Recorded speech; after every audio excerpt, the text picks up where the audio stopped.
Norah O'Donnell, via camera 3, joins us now.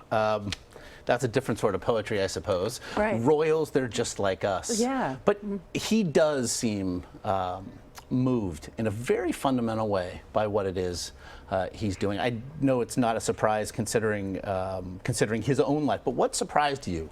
I mean, his affection for these soldiers is genuine. I mean, he served on the front lines. He did 2 tours in Afghanistan. This is not some pet project of his. I mean, this is something he created several years ago. And I think as I asked him that question, do you realize what you've created? I meant that, because when I was there, it's like a mini Olympic Games. Yeah. I mean, it's truly incredible what they have put together, what it means for each of these men and women who are there competing. We met up with Captain Ivan Castro, who's the gentleman who's blind, who I'd actually been running with 3 years ago in Central Park. I did a story on him because he did a trek in the North Pole.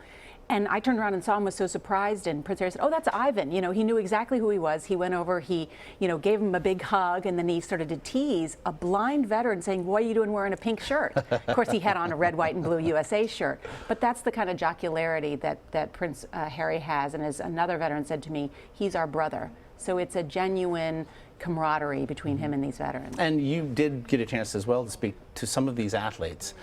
These are world-class athletes, and I know you mentioned earlier this morning that a lot of these athletes, but for the grace of God, would not have been here at all to compete. What does this competition and the training it requires, what has it meant to them? And Josh, not just being able to compete at this level now, some of them 3 and 4 months after having amputated their limbs were training and competing in the Warrior Games, which preceded the Invictus Games, in which Prince Harry said to us, "I stole that idea from you guys, the Warrior Games, to create the Invictus Games."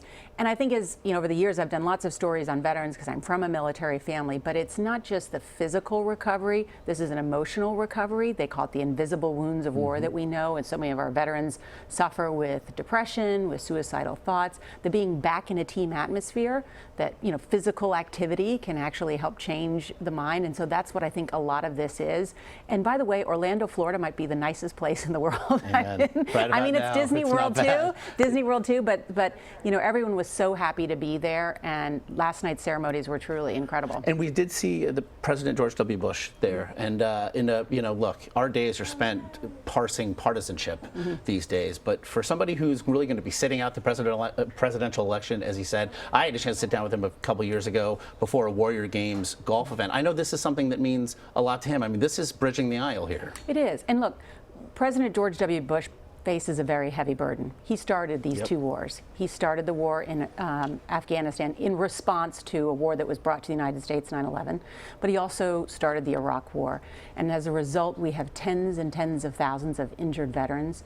We have thousands who've been killed in those 2 wars. And to President Bush's credit, he has devoted much of his post-presidency to focusing exclusively on the care of our veterans. And there's lots more that still needs to be done.